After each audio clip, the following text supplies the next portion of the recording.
नमस्कार, आप देख रहे हैं अमर उजाला। आपके साथ मैं हूं अक्षय अग्रवाल। ब्रह्मपुरी पुलिस ने बहुचर्चित सौरभ हत्याकांड में 54 दिन बाद कोर्ट में चार्जशीट दाखिल कर दी। करीब 1000 पन्नों की चार्जशीट में पुलिस ने 34 गवाहों के बयान दर्ज किए। गवाहों ने हत्याकांड में पुलिस को अपने बयान और सबूत दिए हैं। मुस्कान की मां कविता रस्तोगी, पिता प्रमोद रस्तोगी ने भी अपनी बेटी के खिलाफ बयान दिए और सौरभ की हत्या का दोषी बताया। पुलिस ने भी अपनी चार्जशीट में मुस्कान और उसके प्रेमी साहिल शुक्ला को ही सौरभ की हत्या का दोषी माना है, जबकि तीसरा इस हत्याकांड में कोई और नहीं है। लेकिन चर्चित हत्याकांड में कोई चश्मदीद गवाह नहीं है।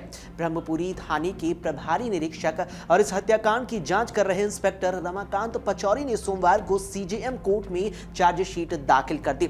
आरोप पत्र में बताया गया है कि प्रेम प्रसंग में सौरभ बाधा बन रहा था। इसी वजह से मुस्कान और साहिल शुक्ला ने मिलकर उसकी हत्या कर दी। दोनों ने ही हत्या की साजिश रची थी। बता दें कि सीने में चाकू घोंपकर हत्या करने के बाद मुस्कान ने उस तरह से और साहिल शुक्ला ने छुरी से सौरभ की गर्दन और दोनों हाथ काटे। सौरभ को बीच रास्ते से हटाने के बाद दोनों शादी करना चाहते थे। हत्याकांड को अंजाम देने के बाद दोनों शिमला, मनाली, कसौल घूमने चले गए। वहां पर दोनों पति पत्नी के रूप में होटलों में ठहरे थे।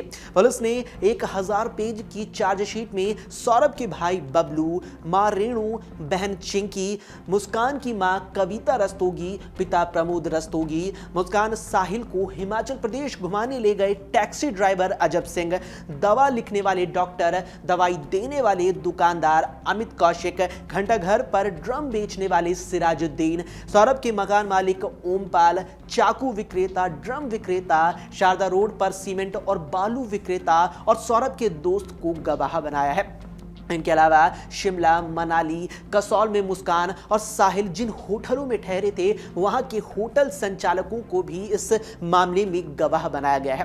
पोस्टमार्टम करने वाले 2 डॉक्टर, ड्रम तोड़कर शव के टुकड़ों को बाहर निकालने वाले स्वास्थ्य कर्मी के भी बयान दर्ज किए गए हैं। इन सब के अलावा चार्जशीट में करीब 10 पुलिस वाले भी शामिल हैं। एसएसपी डॉक्टर विपिन ताड़ा ने बताया कि सौरभ हत्याकांड से संबंधित सभी सबूत इकट्ठे किए गए हैं। साथ ही केस से जुड़े करीब 34 लोगों के बयानों को मजबूत आधार बनाया गया है ताकि मुस्कान और साहिल को कड़ी सजा मिल सके। कोर्ट में पेश की गई चार्जशीट में 6 पेज में कंप्यूटराइज्ड चार्जशीट की समरी, विवेचक की केस डायरी, सीडीआर, नकल report, postmortem report, forensic lab की रिपोर्ट जैसे दस्तावेज शामिल है। बताते चले कि ब्रह्मपुरी पुलिस ने सौरभ हत्याकांड में दस्तावेज के इकट्ठे सबूतों के अलावा इलेक्ट्रॉनिक्स और डिजिटल सबूत भी इकट्ठा की है। सभी गवाहों के बयान कागजों में दर्ज करने के अलावा गवाहों की वीडियो भी बनाई गई है। ये सभी सबूत कोर्ट में मुकदमे के ट्रायल के दौरान पेश किए जाएंगे। पुलिस ने अपने आरोप पत्र में हत्याकांड की वजह प्रेम प्रसंग बताया है। इसमें तंत्र मंत्र का कहीं कोई जिक्र नहीं है।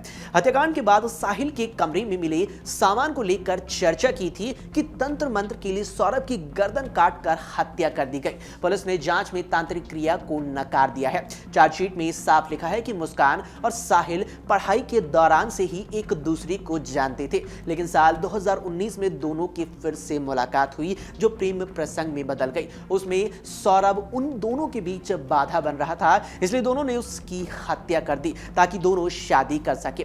साथ ही बताते चले कि लंदन के एक मॉल में काम करने वाला सौरभ राजपूत पहले नेवी मर्चेंट में काम किया करता था। लंदन से 24 फरवरी को मेरठ अपने घर ब्रह्मपुरी आए सौरभ राजपूत ने 25 फरवरी को बेटी पीहू का जन्मदिन और 27 फरवरी को मुस्कान का जन्मदिन मनाया था। सौरभ की 3 मार्च की रात को उसकी पत्नी मुस्कान रस्तोगी ने अपने प्रेमी साहिल शुक्ला के साथ मिलकर सीने में चाकू घोंपकर हत्या कर दी थी। इसके बाद दोनों ने शव के टुकड़े कर उसे प्लास्टिक के नीले ड्रम में सीमेंट के घोल से सील कर दिया। हत्याकांड को अंजाम देने के बाद 5 मार्च को दोनों घूमने के लिए हिमाचल प्रदेश चले गए थे, जिसके बाद 17 मार्च को दोनों मेरठ लौटे और वहां से आकर इस हत्याकांड का खुलासा किया। 8 मार्च को जब वे यहां वापस आए तो हत्याकांड का खुलासा भी किया, जिससे सबके होश उड़ गए। 19 मार्च को पुलिस ने सौरभ के भाई बबलू की ओर से हत्या का मुकदमा दर्ज कर मुस्कान और उसके प्रेमी साहिल शुक्ला को कोर्ट में पेश कर जेल भेज दिया था और तभी से दोनों जेल के अंदर बंद है। सौरभ हत्याकांड में सोमवार को मुस्कान साहिल की कोर्ट में रिमांड को लेकर पेशी की गई। दोपहर को दोनों को जिला कारागार के वीडियो कॉन्फ्रेंसिंग रूम में लाया गया था। दोनों करीब 2 मिनट तक एक साथ रहे मगर कुछ बोले नहीं। वीडियो कॉन्फ्रेंसिंग से दोनों की जिला जज कोर्ट में पेशी हुई, जहां न्यायाधीश ने कहा कि मामले में आज चार्जशीट दाखिल हो गई है। अब रिमांड अवधि बढ़ाने की कोई भी जरूरत नहीं है। वीडियो कॉन्फ्रेंसिंग से ही दोनों को आरोप पत्र की कॉपी भी दी गई और अब इस मुकदमे में चार्ज फ्रेम होने के बाद ट्रायल शुरू किया जाएगा। अभी के लिए इतना ही। देश और दुनिया की तमाम बड़ी खबरों के लिए आप देखते रहें अमर उजाला। अगर आप ये वीडियो YouTube पर देख रहे हैं तो हमारे चैनल को सब्सक्राइब करें और बेल आइकन को दबाना ना भूलें। अगर आप Facebook पर ये वीडियो देख रहे हैं तो हमारे पेज को लाइक करें।